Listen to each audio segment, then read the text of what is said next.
हमारे देश की सीमा में कौन आता है, कब आता है, कितनी अवधि तक आता है और किस उद्देश्य तक आता है, ये जानने का अधिकार इस देश की सुरक्षा के लिए बहुत जरूरी और सुरक्षा को जो खतरे में डालेंगे उन पर हमारी कड़ी नजर भी होगी, निगरानी भी।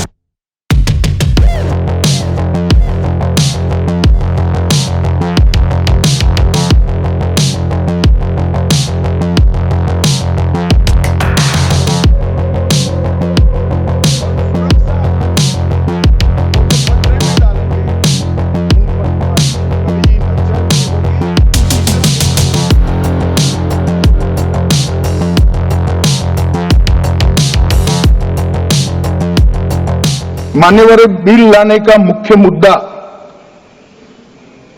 वो है कि इमिग्रेशन एक प्रकार से आइसोलेटेड मुद्दा नहीं है। देश के कई मुद्दे इसके साथ जुड़े हुए हैं और कई प्रकार के मुद्दे डायरेक्टली नहीं तो इनडायरेक्टली इसके साथ जुड़ते हैं।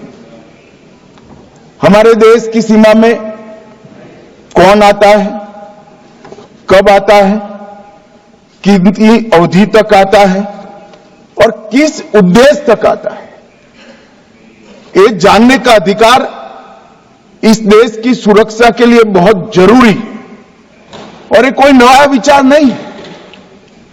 आगे मैं बताऊंगा, कई सालों से अधिकार अलग अलग कानूनों में चित्रे पड़े थे, हमने एकत्रित कर यहां लाने का प्रयास किया है और विधेयक के पास होने के बाद संपूर्ण व्यवस्थित, एकीकृत और अप टू डेट लेखा जोखा हर भारत में आने वाले विदेशी नागरिक का रखने का काम होगा, ये मैं इस सदन को आश्वासन देना चाहता हूं। और इसके माध्यम से ही देश का विकास भी हम सुनिश्चित कर पाएंगे। जो देश को विकसित करने के लिए आते हैं, व्यापार के लिए आते हैं, शिक्षा के लिए आते हैं, R&D के लिए आते हैं, वो सबका मैं स्वागत करता हूं। और सुरक्षा को जो खतरे में डालेंगे उन पर हमारी कड़ी नजर भी होगी, निगरानी भी। तो दोनों दृष्टि से मान्यवर, ये बिल एक प्रकार से हमारे सभी उद्देश्यों की परिपूर्ति करने वाला है। और ये आज की बात नहीं है मान्यवर, चिर पुरातन काल से हमारे उपनिषदों ने वसुधैव कुटुंबकम का नारा पूरे विश्व में, जब कच्चा मांस खाते थे, वस्त्र पहनने का ज्ञान नहीं था, ऐसी अवस्था में दुनिया की कई सभ्यताएं जीती थी, तब हमारे मनीषियों ने उपनिषद का वसुधैव कुटुंबकम का कंसेप्ट हमसे सामने रखा। मान्यवर, हम तो जियो कल्चर देश है, भू सांस्कृतिक देश है, हम जियो पॉलिटिकल देश नहीं है। हमारी सीमाएं हमारी संस्कृति ने बनाई है और कई देशों तक इसको विस्तृत करने का काम हमारे पुरखों ने किया है। और भारत का शरणार्थियों के प्रति एक इतिहास रहा है। पर्सिया से आक्रांताओं ने भगा दिया, पारसी दुनिया में कहीं नहीं गए, भारत में आए और आज सुरक्षित रहे। दुनिया की सबसे माइनॉरिटी अगर कोई विश्व में सम्मान के साथ रहती है कोई देश में, तो मेरे भारत में रहती। इजराइल से भी यहूदी भागे तो भारत में आकर रहे। और अभी मोदी जी के कालखंड में भी आसपास के देशों से 6 प्रताड़ित समुदायों के नागरिक को भी CAA के कर शरण देने का काम भारतीय जनता पार्टी। भारत ने सदा ही मानवता के प्रति अपने कर्तव्यों का निर्वहन किया है। इसमें हमें कभी कोई कानून की जरूरत नहीं पड़ी। हमारी ये परंपरा, ये संस्कृति, इन्होंने ही हमें वसुधैव कुटुंबकम का मंत्र भी सिखाया, संस्कार भी दिया। और मान्यवर, दुनिया भर में सभी देशों में भारत से बाहर गए हुए प्रवासी और भारत से आए हुए प्रवासी, इनके दुनिया को समृद्ध करने के जो कंट्रीब्यूशन करने का जो रिकॉर्ड है, शायद ही कोई देश का हो। विश्व का सबसे बड़ा डायस्पोरा है तो भारत में है।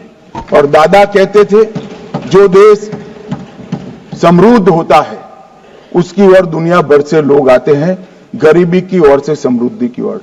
दादा, ये सारे लोग जब यहां से गए तब भारत पूरे विश्व की जीडीपी पर 60% का कब्जा रखता था, तब गए हैं। प्रवासियों के भ्रमण को देशों के आर्थिक मजबूती के साथ लेना देना नहीं है। वो कंट्रीब्यूट करना चाहते हैं पूरे विश्व की संस्कृति को, पूरे विश्व की शिक्षा को, पूरे विश्व के विज्ञान को, और इसलिए गए हैं। और आज लगभग 1,72,00,000 हमारे एनआरआई हैं। मान्यवर, इतना बड़ा डायस्पोरा और कोई देश का नहीं है। और इस सबके सुचारू रूप से आना जाना और उनकी सारी चिंताओं के निराकरण के लिए मैं आज ये बिल लेकर आया हूं। मान्यवर, आज हम सब जानते हैं कि विश्व छोटा हो गया है और ये 10 साल में हमारा अर्थतंत्र 11वें नंबर से 5वें नंबर पर पहुंचा है। पूरी दुनिया के अर्थतंत्रों की सूची में भारत एक ब्राइट स्पॉट बनकर उभरा है। भारत मैन्युफैक्चरिंग का हब बनने जा रहा है। उस वक्त हमारे यहां विश्व भर के लोगों का आना बड़ा स्वाभाविक है। हमारे इमिग्रेशन का स्केल और साइज दोनों मान्यवर बहुत बड़ा है और इसके साथ साथ शरण लेने की जगह अपने निहित स्वार्थ और देश को असुरक्षित करने वालों की संख्या भी बढ़ी है।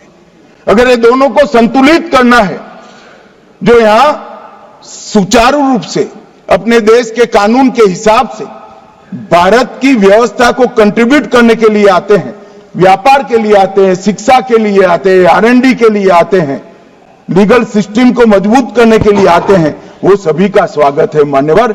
मगर मैं इतनी ही दृढ़ता से कहना चाहता हूं, चाहे रोहिंग्या हो, चाहे बांग्लादेशी हो, अगर यहां अशांति फैलाने के लिए आता है तो बड़े कठोरता के साथ उनके साथ मान्यवर व्यवहार। इसलिए ये नीति में उदारता के साथ साथ कठोरता की भी आवश्यकता है। हृदय में करुणा, संवेदना और देश के खतरों के प्रति सजगता दोनों रखकर, एक साथ रखकर ये नीति बनाई गई है। और ये दृढ़ प्रवासन नीति जो है हमारी मान्यवर, आज ये लेकर मैं आपके सामने उपस्थित हुआ हूं।